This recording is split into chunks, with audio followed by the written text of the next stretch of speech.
प्यारे बच्चों, आज हम बात करेंगे इलेक्ट्रिक फ्लक्स की। Word flux means continuous movement और flow, like flux of water, flux of air, etc. In case of electric field, electric lines of force can be imagined to flow through a surface and hence the word electric flux. Define कैसे करें? Number of electric lines of force crossing an area normally. For example, ये area A है, इसमें से कितने electric lines of force pass हो रही हैं normally, normal to the surface, उसे कहेंगे electric flux through area A. Mathematically कैसे लिखें? मैथमेटिकली लिखने के लिए हम डिफाइन करेंगे इलेक्ट्रिक इंटेंसिटी को in terms of electric lines of force. क्या होती है इलेक्ट्रिक इंटेंसिटी?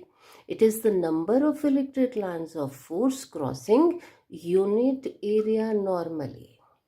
अब यूनिट एरिया में से कितनी lines? E lines. A area में से कितनी लाइंस हो जाएंगी? ई इंटू ए।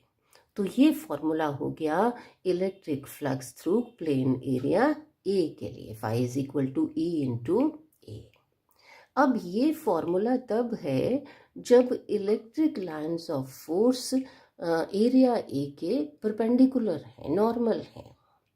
उस केस में क्या करें जब इलेक्ट्रिक इंटेंसिटी नॉर्मल ना हो सरफेस के लिए? For example, electric intensity makes an angle theta with area vector और with normal to the surface.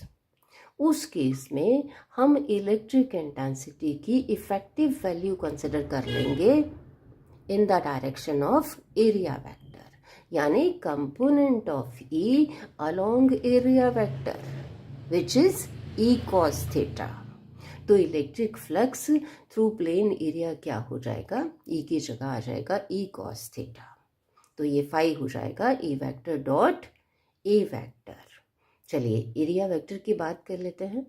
Area वैसे तो स्केलर क्वांटिटी है, लेकिन फिजिक्स में कुछ प्रॉब्लम्स में इसे कंसिडर करते हैं एज वेक्टर। कौन सा वेक्टर है ये? It is a vector whose magnitude is equal to given area, say A, and direction is normal to the area, directed outward.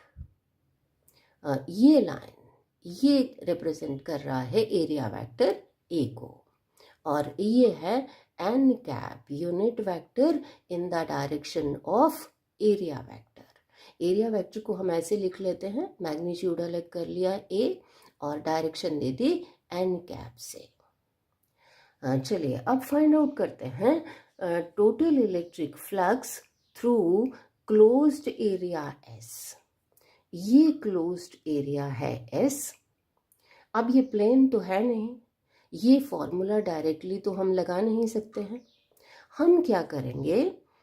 We assume this area to be divided into a very large number of very small area elements, each equal to ds, and ds is so small that it can be considered to be plane, और हम ये formula लगा लेंगे ds के लिए। तो electric flux through closed area S क्या हो जाएगा? E dot ds for 1 ds area plus E dot ds vector for second ds area plus so on। इस तरह के सारे प्रोडक्ट्स को हम ऐड कर लेंगे for all elementary areas constituting surface S, और फिर हम इसको इंटीग्रल की फॉर्म में लिख लेंगे। Surface integral over closed surface S, E vector dot ds vector, ds approaches 0, ds is very small so that it can be considered to be plane। तो ये हमारे पास फॉर्मूला आ गया for electric flux through closed surface S। कुछ चीज़ें और जानने के लिए हैं यहाँ पर, जैसे कि ये जो डॉट प्रोडक्ट्स हैं ये डिफरेंट प्लेसेस पर डिफरेंट हैं। Say at point P, angle theta between ds vector and electric intensity is less than 90 degree।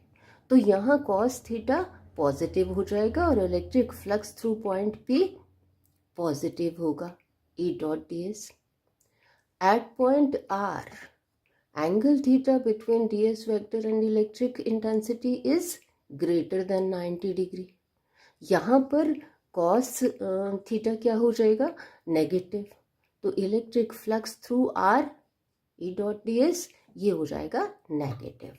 Eight point Q, angle theta between ds vector and electric intensity is 90 degree, cos 90 0, तो E dot ds क्या हो जाएगा, zero, electric flux through Q zero.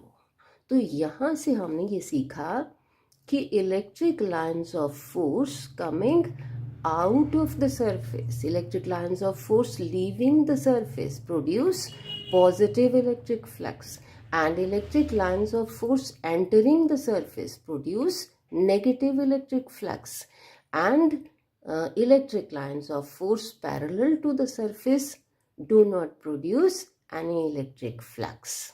Now we are talking about outer area. हाँ, एक चीज़ और है समझने वाली कि यहाँ E vector, electric intensity is a vector quantity and electric flux is scalar quantity. Electric flux is always normal to the surface. तो बच्चों ये कुछ चीज़ें हैं इलेक्ट्रिक फ्लक्स के बारे में, बहुत अच्छी तरह से इनको समझ लेना है क्योंकि ये आगे यूज़ होने हैं बहुत जगह पर.